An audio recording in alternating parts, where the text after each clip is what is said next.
Imagine a medieval village in the early morning. The mist gently lifts over the fields still damp with dew. The village rooster crows to announce the dawn, and the fresh morning air carries with it the earthy scent of the countryside. The houses, built of wood and mud, almost seem to awaken with the sun, while smoke from the chimneys slowly winds across the still pale sky. Inside, the peasant families begin to wake from their slumber, their gestures imbued with an immutable routine, repeated for generations. The children, half awake, head to the courtyard to feed the chickens and collect eggs. The older ones prepare to accompany their parents to the fields. The men grab their tools, hoes, spades, scythes, while the women begin to take care of the hearth, from baking bread to milking. Every action, however simple, is crucial to daily survival. Medieval life is not generous, and each morning is a silent reminder of the constant struggles that await each of the inhabitants. Beyond the simple daily routine, the village is constantly threatened by the elements and unpredictable events. A poor harvest can mean weeks of hunger, even months of severe deprivation. Diseases lurk, invisible but formidable. Plague, dysentery, and unknown fevers are as much a part of life as sun and rain. The peasants, although accustomed to these dangers, live every day with the latent fear that disease will strike their family or their neighbors. And then there are the lords. These men who own the land and hold power over the village. Obligations to them are strict and unavoidable. Each family must contribute a portion of its harvest, perform corvées, and sometimes provide men for heavy labor or distant wars. The lords are both protectors and oppressors.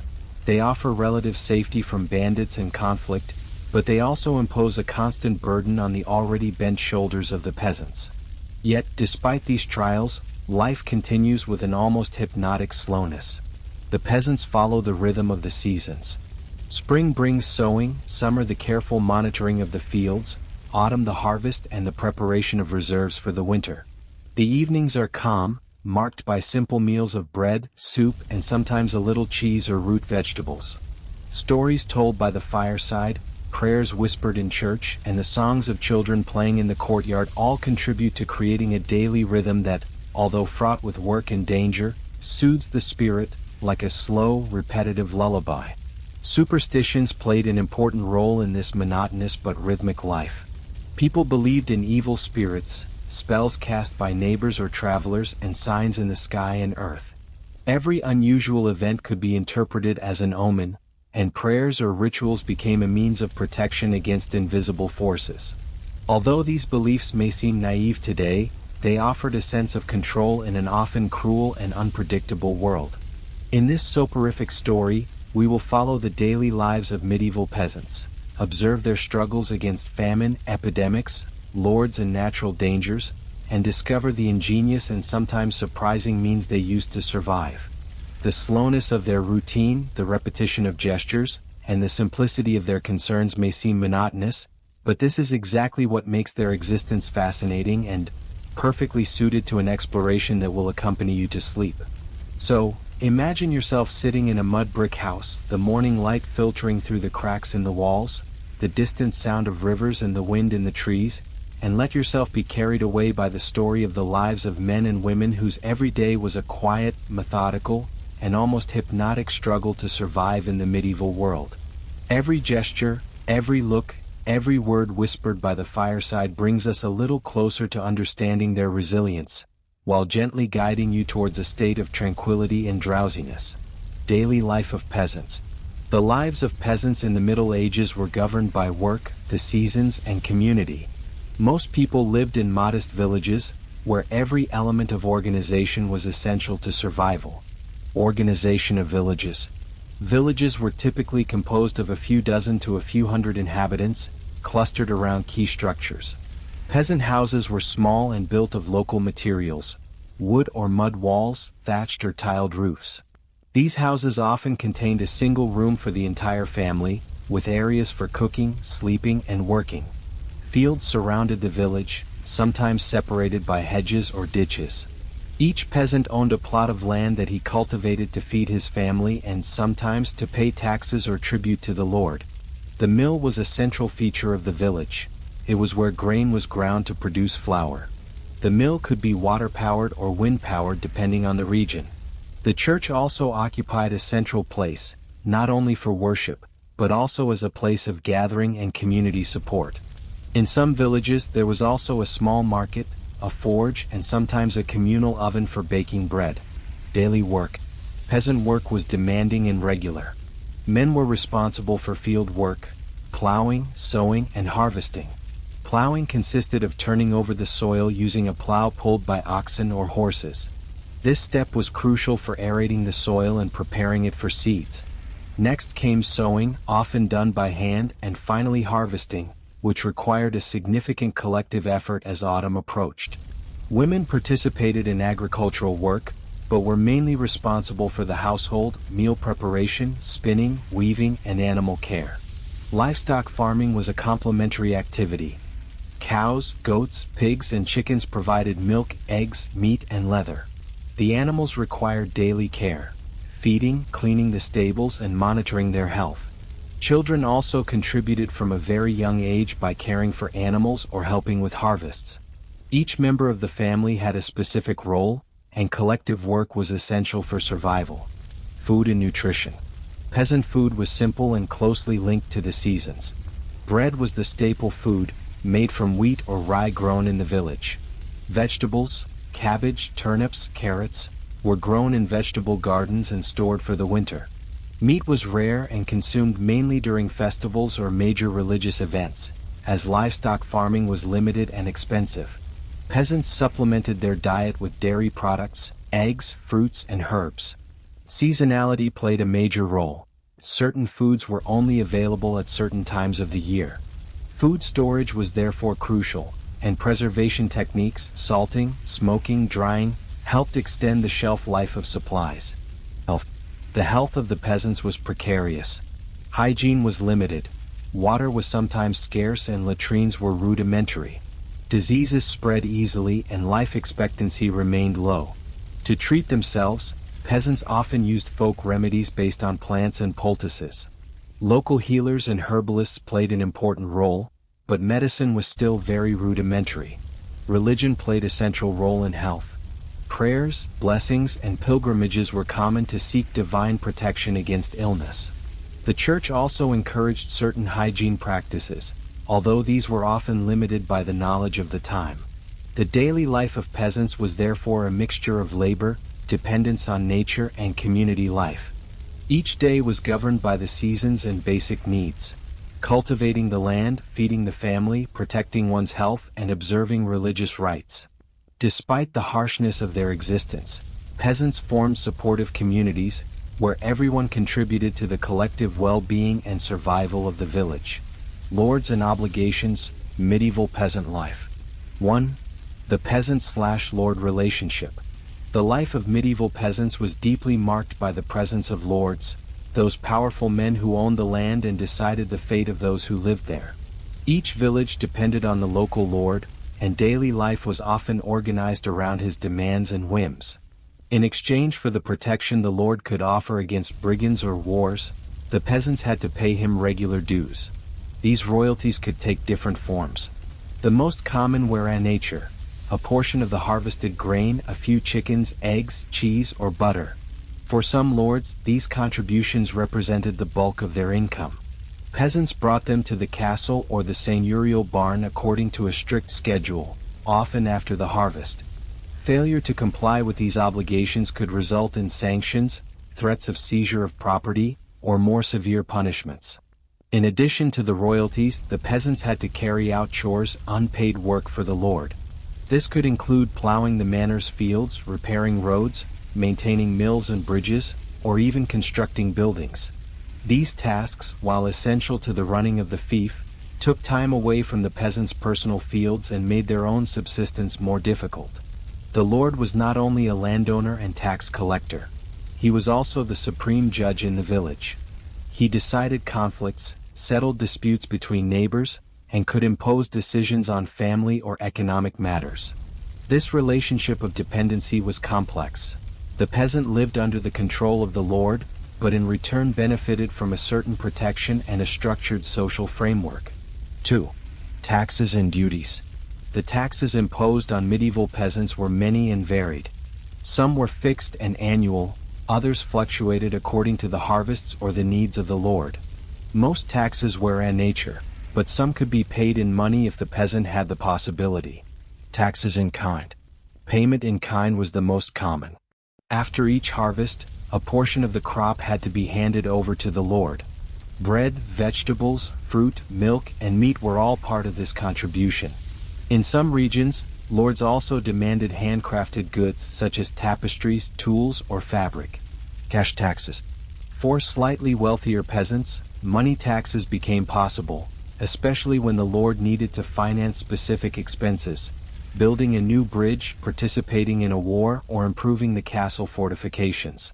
However, money was scarce in the medieval village, and many peasants had to work harder to accumulate the required sum. Compulsory work.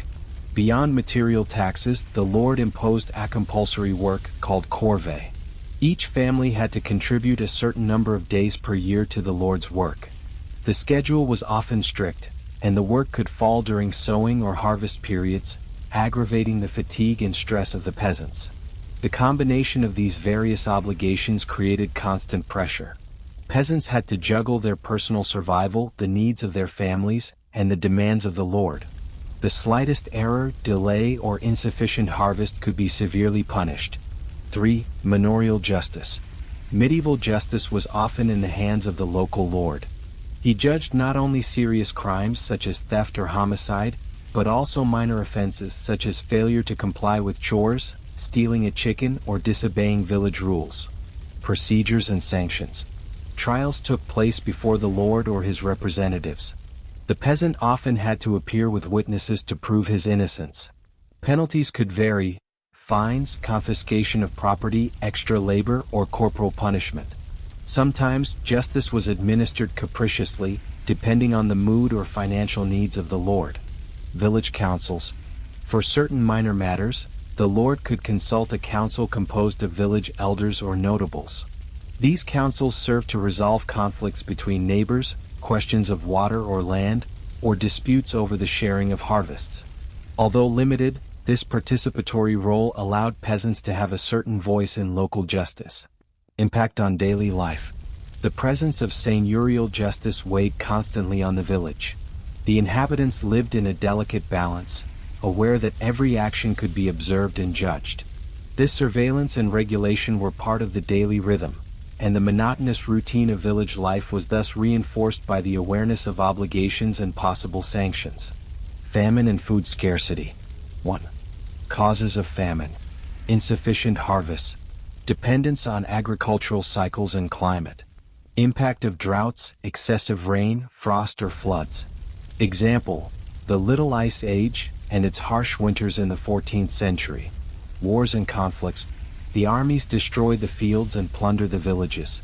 Civilian populations are displaced, preventing normal cultivation of the land. Example: the 100 Years' War and its recurring famines in certain regions of France. Bad seasons and natural disasters. Agricultural epidemics, insect infestations or plant diseases. Soil erosion and localized desertification. Consecutive years of poor harvests are exacerbating the shortage. 2. Consequences of famine. Malnutrition. Nutritional deficiencies. Lack of proteins, vitamins and minerals. Physical consequences. Weakness, fatigue, growth retardation in children. Diseases and mortality. A weakened body is more susceptible to infections. Frequent epidemics, plague, dysentery, smallpox, spread rapidly during times of famine. Example: the Great Famine of 1315 to 1317 in Europe caused thousands of deaths.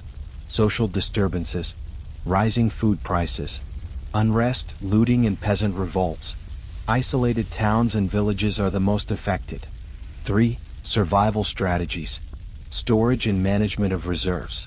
Harvests preserved in communal or family granaries. Preservation techniques. Drying, smoking, salting, fermentation. Community organization. Sharing reserves between neighbors. Food barter and trade. Exchange of agricultural products for other essential goods. Fairs and markets become vital in times of scarcity. Some communities rely on traveling traders to obtain grain or vegetables. Temporary migration.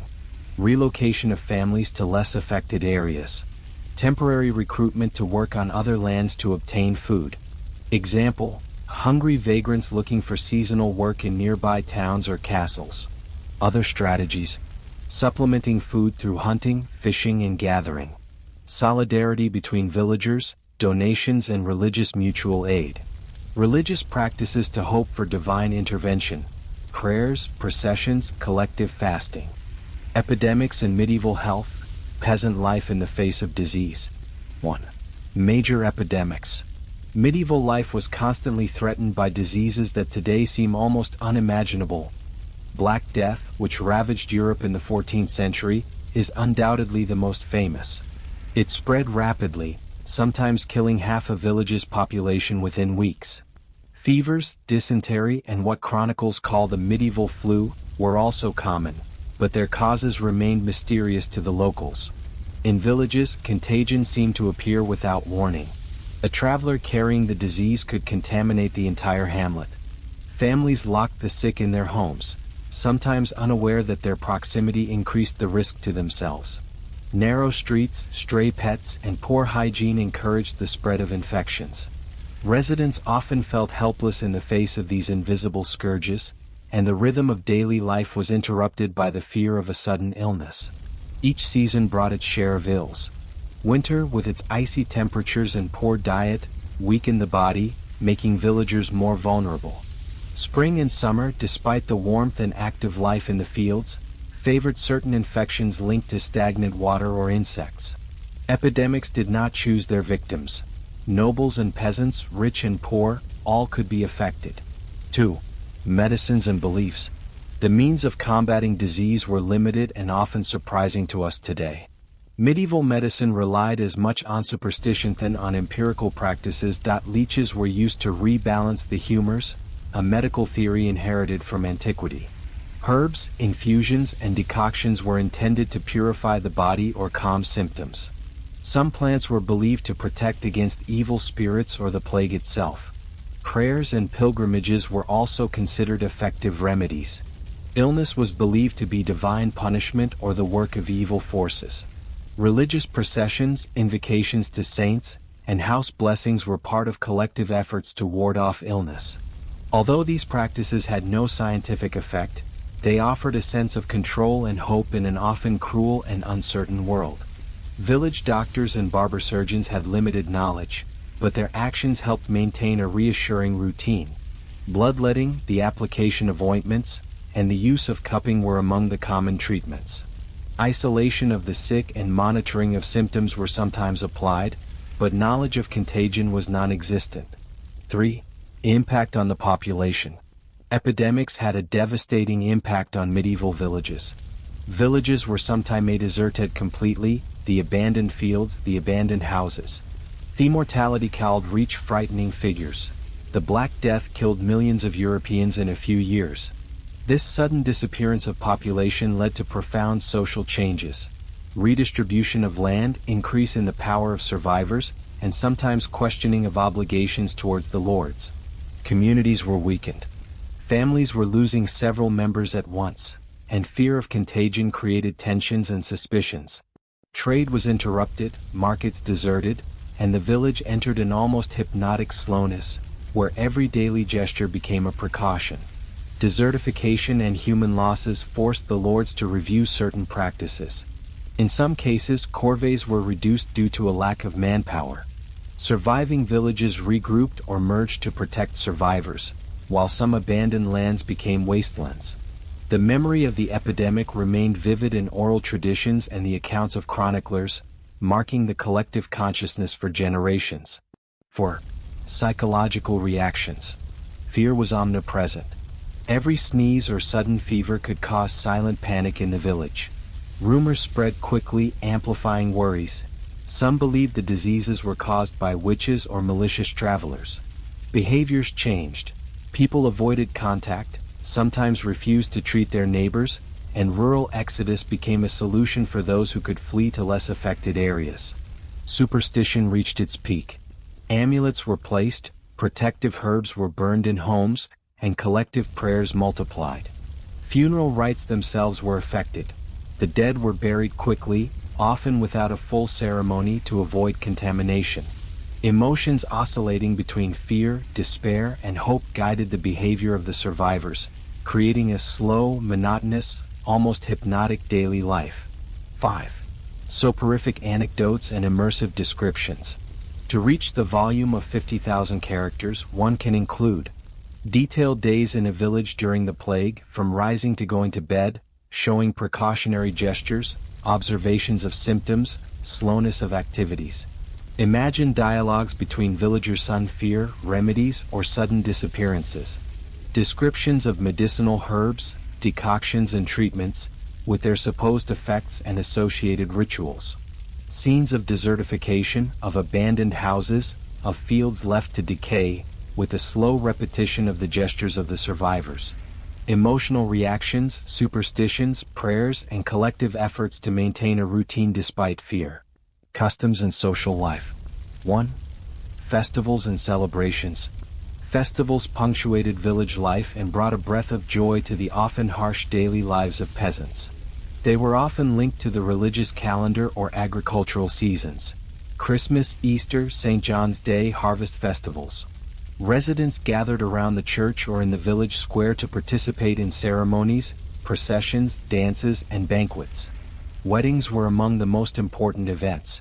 They involved the entire village. Collective meal preparation, gift exchange, singing, and dancing. Each wedding followed local customs, sometimes highly ritualized, which strengthened ties between families and communities. Markets were also a time of social life. Peasants sold their surplus produce and purchased goods they could not produce themselves. Fairs attracted merchants from distant regions, allowing villagers to discover new products and learn about external events. 2. Religious faith and spiritual life. Religion structured daily life. The church was not only a place of worship, but also a center of information, mutual aid, and social cohesion. Villagers participated in masses, religious festivals, and processions. Priests and monks played an educational and moral role, transmitting values of solidarity and piety. Faith also influenced health and agricultural practices. Prayers for rain and blessings of fields and animals were common, especially in times of difficulty. Miracles, local legends, and relics were important elements of village spirituality. 3. Village solidarity. Community life was based on mutual aid. Neighbors supported each other during harvests, sowing, and times of famine. Sharing food, lending tools, and working together were essential for survival. Village communities established customary rules to organize these exchanges and avoid conflict. Solidarity was also manifested in family events, births, deaths, marriages.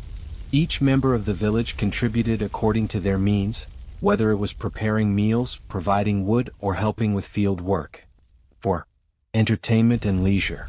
Despite their daily work, villagers found time for entertainment. Singing and music often accompanied festivals and farm work. Local stories and legends were told in the evenings by the fire, allowing knowledge, values, and traditions to be passed on. Simple games were also popular: racing, ball games, wrestling, and small games of skill. These activities strengthened social bonds and offered moments of respite and pleasure. Resilience and survival techniques. Medieval peasant life. 1. Adaptation to seasons and poor harvests. The survival of medieval peasants depended largely on their ability to adapt to seasonal cycles. Winter brought cold, lack of food, and fatigue. Spring and summer required intense work to prepare and harvest the fields. Autumn required the harvest and storage of grain to get through the difficult months. Each season presented its own challenges. During the winter, villagers used up grain and pulse reserves, prepared animals for the cold, and repaired tools. Winter was also a time to plan upcoming plantings and rotations. Poor harvests forced farmers to ration food and seek alternative sources of food, such as gathering, hunting, or bartering with neighboring villages. Times of famine were particularly critical. Peasants had to reduce portions, carefully preserve food, and sometimes make do with roots or unnutritious porridge. Resilience was not just about surviving physically, but also about maintaining social cohesion and hope within the village. 2. Cultivation methods and agricultural techniques. Medieval peasants used simple but ingenious methods to maximize their chances of survival. Crop rotation allowed soil fertility to be preserved. A field could produce cereals one year, legumes the next, and then lie fallow. This alternation reduced soil depletion and limited plant diseases. The simple tools such as the hoe, the scythe, the plow pulled by oxen or horses were used daily. Each action required patience and endurance. Plowing could take hours, harvesting required bending the back in the sun or rain, and storing grain required precision and caution. While breeding complemented the culture. Chickens, sheep, goats, cows, and pigs provided eggs, milk, meat, and manure to fertilize the fields. Animals were also a form of food security and a means of exchange for local trade. The combination of crops and livestock created a fragile but effective system of self-sufficiency. 3. Security strategies and alliances. Survival did not depend solely on agricultural work. Peasants had to protect against external threats, whether from bandits, local wars, or seigneurial requisitions. Some hid in forests or temporary shelters during attacks, while others discreetly negotiated with neighbors to form protective alliances.